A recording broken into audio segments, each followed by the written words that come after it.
Well, over the weekend, I had the opportunity to visit our troops fighting in Operation Epic Fury. We were on the ground, in CENTCOM on Saturday for about half the day. For reasons of operational security, so those troops are not targeted, the places and bases will not be named. Suffice it to say, the trip was an honor. I had a chance to bear witness, and I witnessed the best of America. I witnessed warriors, a brotherhood of men and women, warriors all, active duty, guard, and reserve, united in their love for each other, their shared purpose, and their commitment to the mission. I witnessed sheer competency. I watched a private first class confidently calling out an enemy missile trajectory to a room full of officers. Everyone focused. The room was locked in. 2 enemy missiles successfully shot down. I spoke to Air Force and Navy pilots on the flight line who every day both deliver bombs deep into Iran, but also shoot down drones defending their base. Many had just returned from the skies of Iran and Tehran. I put on a headset and spoke to one crew in the cockpit, locked and loaded, each and every day. I witnessed ingenuity, American ingenuity. I met the young Army officer who figured out how to neutralize maneuvering enemy missiles, saving countless lives. His commander confirmed that the whoops and cheers erupted in the Tactical Operations Center when his new approach was first successful. I met the Air Force intel analyst who refines target packages faster than the enemy can adapt. I actually gave him my card and told him to keep me posted on the ground truth. I did the same with his boss, a colonel with a heart the size of Texas and a beautiful deployment mustache to match. I witnessed lethality. I met a junior airman as the sun was going down and a chill was setting on the tarmac, who, when asked what they needed, she simply looked up at me with a sly smile on her face and said, "More bombs, sir, and bigger bombs. We will happily oblige her." I met the Army targeting team who found and sunk the pride and joy of the Iranian Navy, their fighting position plastered with images of sunken enemy ships. And I witnessed urgency. Right when we landed, another C-17 landed just minutes after us. And within 30 seconds of the aircraft coming to a full stop, a team on the ground pulled up and the cargo was being uploaded. Wartime speed. To a man and to a woman, on the ground, in the air, on the flight line, and in the TOC, I heard, "We want everything faster. Higher op tempo. Wartime speed." The feeling was the exact opposite of the rotational units year after year in the wars in Iraq and Afghanistan that we're so familiar with. In those wars, it was always about the next rotation, never knowing when the mission would end or exactly what the mission was, year after year. Not with Epic Fury. I witnessed urgency to finish the job, urgency to achieve mission success, not looking at the next rotation, only moving as fast as possible to win. I got a chance to troop the line, to witness firsthand what we already know is true. Spoke to all ranks and all services, none of whom knew we were coming. It was not rehearsed or scripted. Sometimes we just wandered. What I witnessed was motivation. It was sheer mission focus. It was the American warrior unleashed. It was the kind of warfighting American spirit that comes with a clear mission against a determined enemy. A crew chief we flew with summed it up nicely. He said, "It's been a busy few weeks, sir. Tough stuff. But I'm so honored to be called up. This fight is long overdue. We need to address it for our kids. We cannot pass the buck. Please thank the president from us." I heard that time and time again. I asked each young American, "What do you need?" And nobody said better equipment. Nobody said more comfortable living conditions. Nobody said, "Send me home." Well, of course, eventually we want all those things. They do too. But what those Americans said to me, young and old, officer and NCO, male and female, black and white, was, let's finish the mission. Get us even more bombs, bigger bombs, more targets. Let us finish this. In fact, Admiral Cooper noted this morning that the 3 Air Force captains shot down by Kuwaiti-friendly fire early in the fight, weeks ago. They never left the theater. All dropped bombs over Tehran last night. These men and women live the Iranian threat every day, incoming missiles and drones, and know what a world looks like, what the world would look like if Iran had the most dangerous weapons in the world, a nuclear weapon.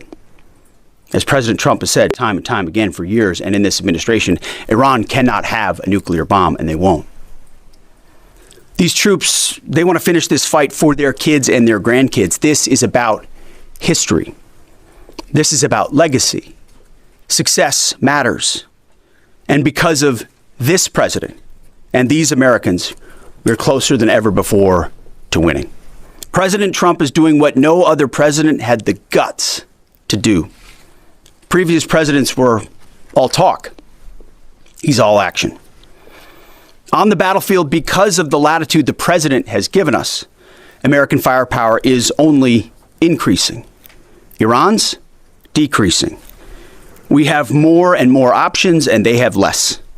Just 1 month in, only 1 month, we set the terms. The upcoming days will be decisive. Iran knows that, and there's almost nothing they can militarily do about it. Yes, they will still shoot some missiles, but we will shoot them down. Of note, the last 24 hours saw the lowest number of enemy missiles and drones fired by Iran. They will go underground, but we will find them. We recently destroyed another one of their command bunkers. Leaders forced to flee. No water, no power, no oxygen, no command and control. Their faith in their caves diminishing. The latest intel is clear out of CENTCOM. Our strikes are damaging the morale of the Iranian military, leading to widespread desertions, key personnel shortages, and causing frustrations amongst senior leaders. Just last night, we had 200 dynamic strikes alone. Dynamic strike is a strike where a pilot leaves, and during their flight, they get a new target set based on real-time intel given to them. A new launcher, a new location, a new troop formation. A dynamic target is one that changes while you're in the air because of improved intelligence. 200 dynamic strikes alone, in addition to the pre-planned targets. The video the president posted last night of Esfahan, an ammo depot struck by U.S. bombers. You see, you don't get to see many of those videos because, as a reminder, Iran has still shut off the internet to 99.9% of its population. But if Iran is wise, they will cut a deal. President Trump doesn't bluff, and he does not back down. You can ask Khamenei about that. The new Iranian regime should know that by now. This new regime, because regime change has occurred, should be wiser than the last. President Trump will make a deal he is willing, and the terms of the deal are known to them. If Iran is not willing, then the United States War Department will continue with even more intensity. Standing here this morning in this briefing room, in my mind's eye, I'm actually looking out at the groups I met this weekend. The pilots, the logisticians, the intel analysts, the targeters, the sustainers, the flight crews, the air defenders, the base security, those maintainers who we walked up at sunset with the chill in the air on the flight line. May God watch over all of them each day and each night. May his almighty and eternal arms of providence stretch over them and protect them and bring them peace. In the name of Jesus Christ. And amen. Mr. Chairman, over to you. Thank you, Mr. Secretary, and good morning, everyone, and thank you again for being here. As operations continue, I remain deeply grateful for the service and determination of 2.8 million members of our joint force, each of whom are serving something greater than themselves.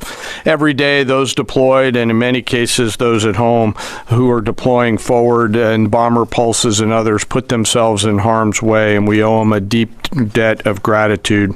I remain especially grateful for our fallen who gave the ultimate sacrifice. We'll never forget their valor and their determination to do something greater than themselves. And each day we continue to earn what they've given to us. This morning I want to share that yesterday the Joint Force had the honor of participating in the burial of Colonel Clarence Emil Bud Anderson, who passed away in May of 2024 at the ripe old age of 102. He was laid to rest in Arlington Cemetery yesterday morning alongside his wife of 70 years, Eleanor, who he married on February 23rd, 1945. She passed away in 2015 at the age of 92. Bud, yesterday, a legend to our Air Force and fighter pilots everywhere, was honored with a combination flyby of F-35s and a four-ship of P-51 Mustangs. He was one of the most prolific flying aces of World War II and the highest scoring P-51 ace with 16 and a quarter kills in his squadron and in his group. And he served from 1942 to 1972. And his last combat tour was flying F-104 Thunder Chiefs over North Vietnam. For anyone that had the chance to meet Colonel Anderson, you knew what an incredibly special man he was. And that's true for each and every one of our World War II vets who become fewer and fewer with each passing day. They are the greatest generation and give us the gift of an incredible example as we execute Operation Epic Fury today. And Colonel Anderson, we mourn for your loss and remember that smile on the right side as you went out to do our nation's business. I'd like to now share an operational update. Our Joint Force continues to focus on our military objectives as we systematically continue to degrade and destroy Iran's ability to project power and threaten stability beyond its borders. First, the Joint Force continues to destroy Iran's ballistic missile and UAS capabilities. We remain focused on interdicting and destroying the logistical and supply chains that feed these programs. And this remains a truly joint effort prosecuted around the clock from air, land, sea, space, and cyberspace. Long-range bombers from U.S. Strategic Command are coordinating with tactical fighter aircraft from our Joint Force launched from bases around the region and the continental United States, while simultaneously Navy fighters from the sea and sailors continue to project power from the sea, while Army and Marine artillery units continue to execute long-range precision fires deep into enemy territory against high-value targets. Meanwhile, on the defense side, our Army and air defenders and aviators, as the Secretary talked about, remain vigilant, forming a shield to protect our forces and our partners, intercepting missiles and drones. Together, we continue to deliver precision strikes against key manufacturing nodes, component storage sites, research facilities deep within Iranian territory. And over the past 30 days, we've struck more than 11,000 targets. Given the increase in air superiority, we've successfully started to conduct the first overland B-52 missions, which allow us, as we've said before, to continue to get on top of the enemy and, as the Secretary talked about, switch towards more and more dynamic targets, servicing mobile targets around the battle space. We've continued to do the work against Iran's missile, drone, and naval production facilities, and we continue the multi-domain pressure that we've talked about. Second, on the Navy front, we continue to assert dominance over the Iranian Navy. We remain focused on targeting their mine-laying capability, their naval assets, and we've now, as I mentioned briefly last time, started to work attack helicopters and other close air support assets into the naval domain. CENTCOM continues to identify and work against naval depots and storage areas. And we've taken out, again, more than 150 ships, including all Jamaran-class frigates inside their Navy. Third, we continue to prosecute our campaign against our defense industrial base at scale. This includes factories, warehouses, nuclear weapons research and development labs, and the associated infrastructure required for Iran to reconstitute its combat capability. I'd like to continue my theme of highlighting the incredible contributions of Americans to our joint force. Today, I want to talk a little bit about a different front line, a line that doesn't have bunkers or guard posts, but is just as critical to our nation's security, our National Assembly lines. Today, I want to recognize a group of Americans who live at the beginning of our nation's combat power, the Americans who actually make our weapons, both inside our defense industrial base, but even more broadly inside our national industrial base. In every military option, we could not and cannot do our jobs without the men and women across our country who show up every day around the clock to a factory floor, a workshop, a laboratory, who build the weapons and capabilities we need to project American combat power at the time and place of our choosing. These great Americans, and I've had a chance to spend some time with them when I was in the private sector, are the core of American combat power.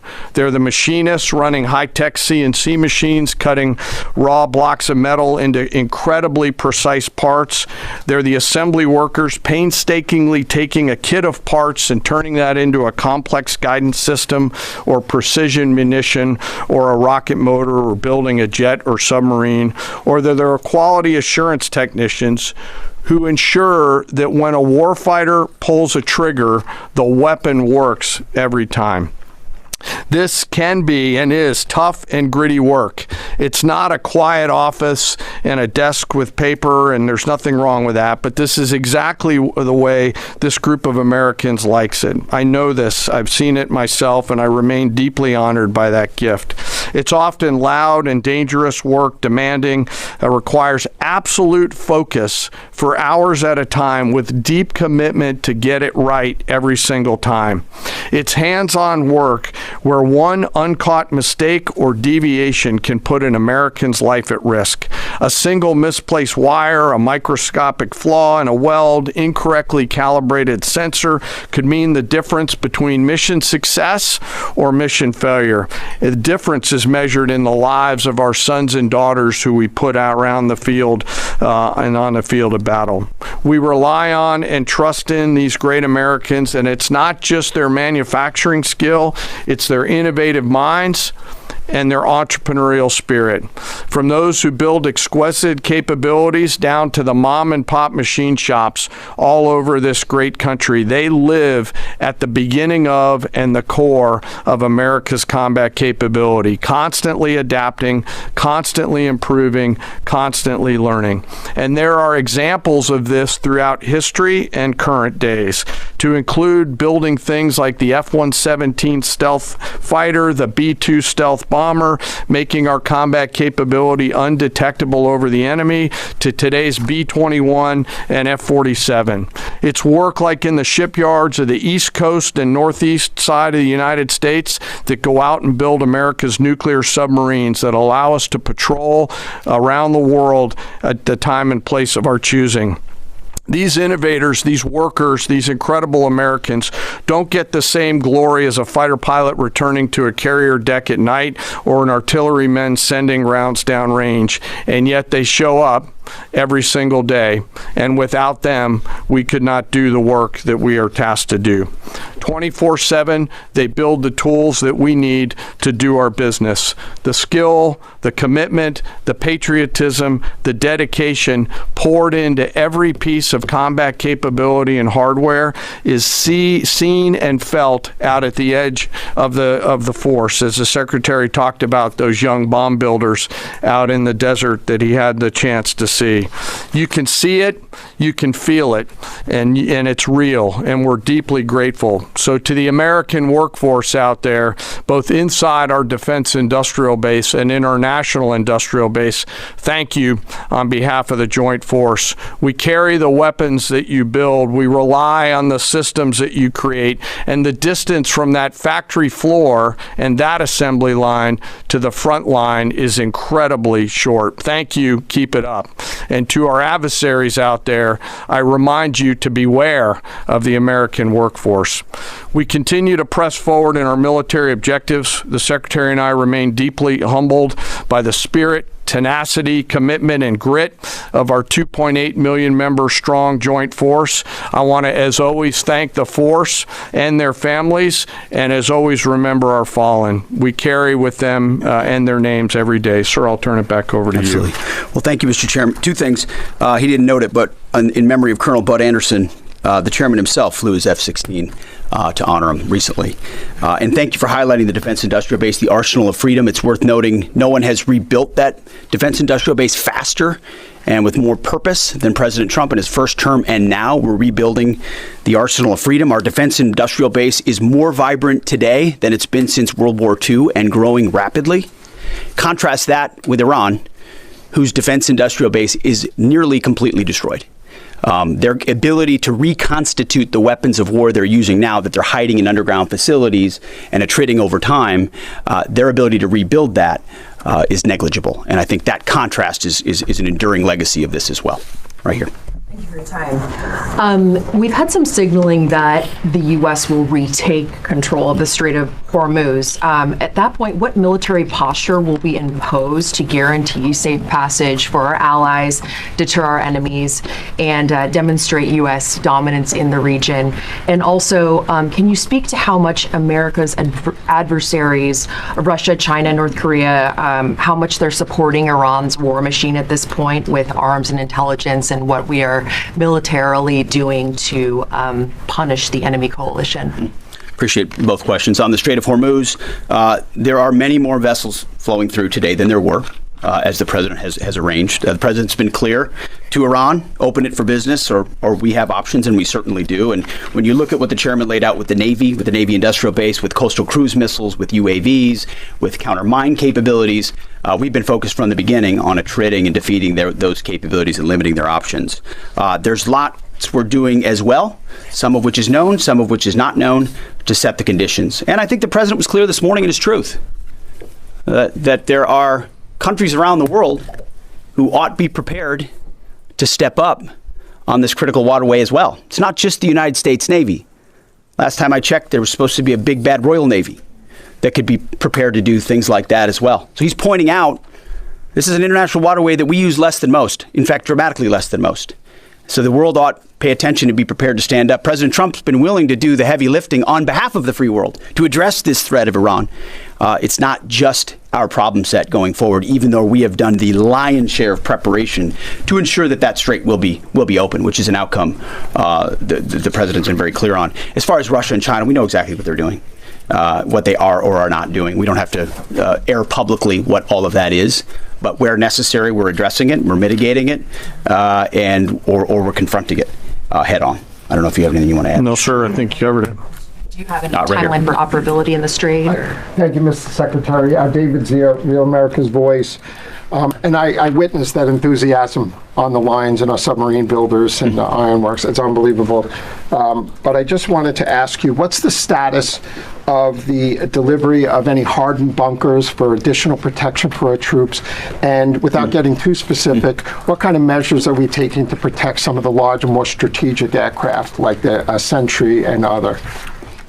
Well, it's a great question. I'll say what I witnessed where I went was a completely locked in discipline of bunker use and bunker improvement.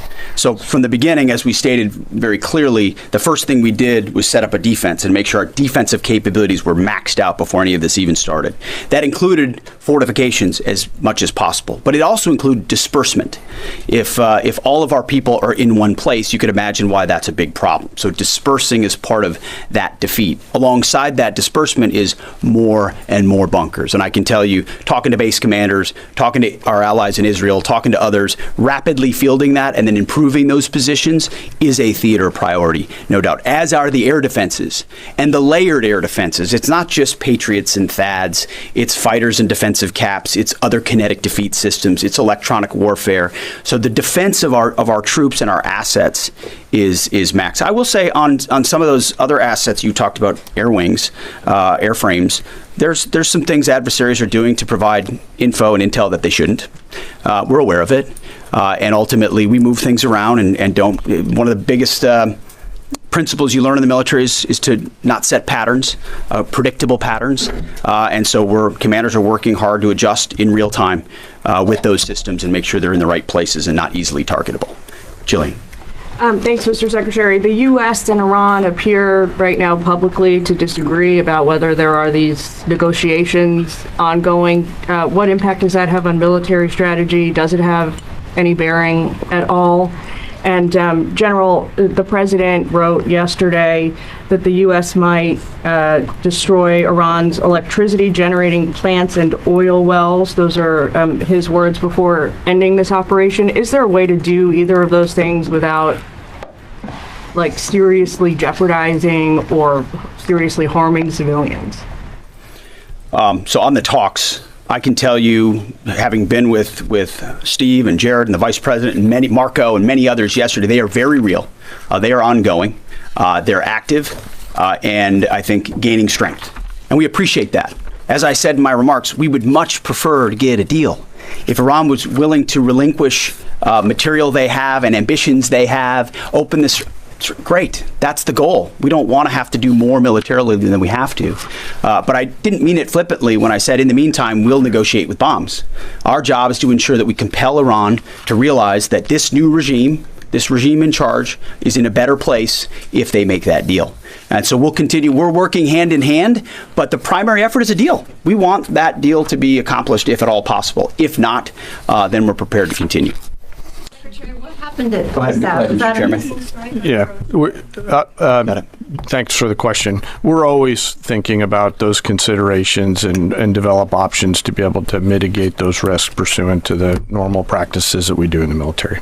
So, thank you, Mr. Secretary. I know you slightly addressed this already, but just on the Strait of Hormuz, is opening the strait an essential objective to Operation Epic Fury, or is that the job of those other countries? And then secondly, without asking you to comment on things that you can't talk about, what is your message to Americans who love the president and strongly believe in him, but are very worried about this notion of boots on the ground? Well, first on the Strait of Hormuz, our core objectives from this podium, from day one, from me, from the chairman, from the president, from the vice president, from Secretary Rubio and others have been clear. Defense missile production and missile programs, so their entire missile program, defense industrial base and production ability to build, and Navy and power projection. So those have, and then of course, wrapping it all is Iran's never going to have a nuclear weapon. So those have been very clear. Defeating the Navy is a core part of ensuring they can't project that kind of power. But ultimately, I think the president's truth this morning lays that out very well, that this Strait of Hormuz issue, which we've set the conditions for success, and we will make sure Iran knows that very clearly, is not just a United States of America problem set.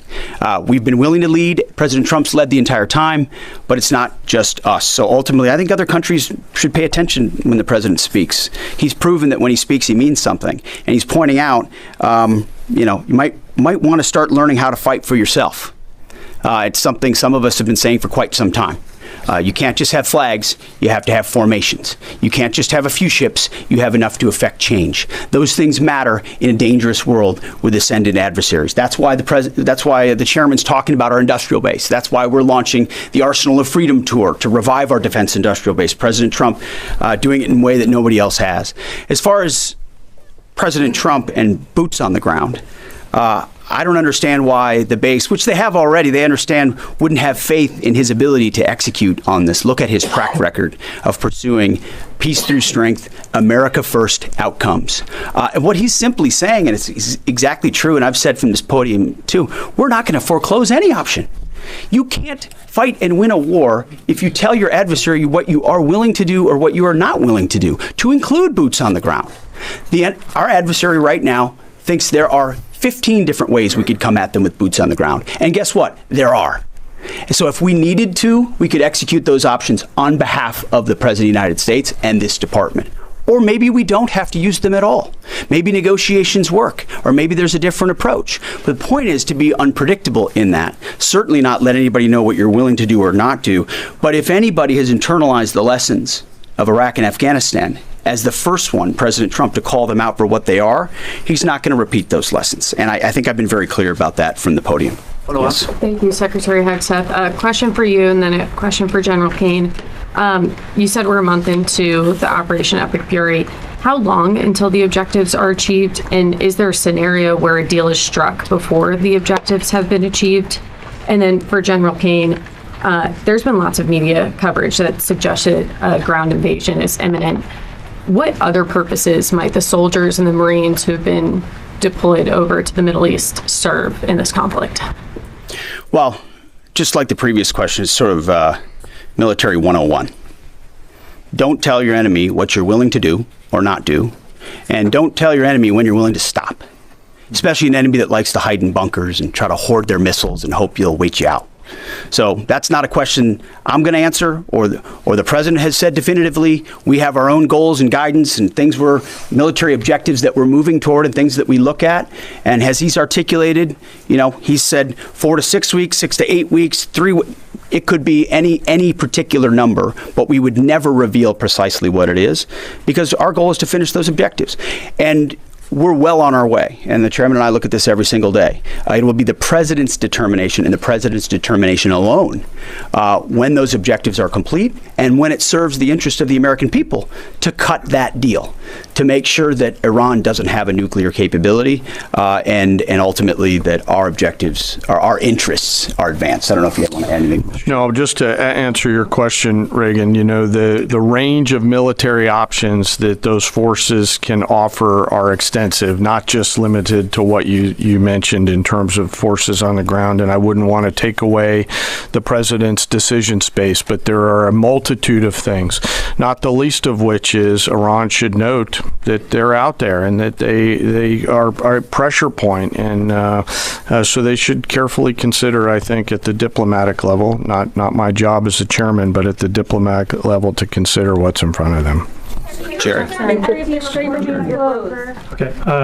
Mr. Secretary, the U.S. government and IC assessed for many years that Iran is protecting al-Qaeda senior leaders, including the current Emir Saif al-Idil. Does the U.S. assess that he's still in Iran? Has he fled to Afghanistan? Is he on a target list? And Mr. Chairman, based on CENTCOM figures and open source, Iranian daily missile barrages and drone launches have indeed dropped dramatically since the start of the war, but they're not at zero. And they seem to have maintained some level of low but stable numbers. Perhaps they've dropped a little bit more in recent days. How do we get that closer to zero? And what impact is Iran's degraded but still very real capability impacting current and future operations? So I won't speak to a particular target. I'll just say that al-Qaeda remains our enemy, obviously, and there are a lot of people on our target list in Iran, and if they were to be harboring al-Qaeda, they would certainly fit that list. Just quickly, the mobile targets that they have that we continue to service, as the Secretary talked about, the 200 hits that were done last night, that's one component of continuing to lower that. The second and more long-term impact that we're having is the strikes against their defense industrial base at scale, which will not allow them to reload after that. So we do continue to see it trend down. They are still shooting, and we do continue to exert significant pressure against both sides of that system. Secretary, thank you for the question. Do you still believe, you said previously that the Iranian leadership would surrender.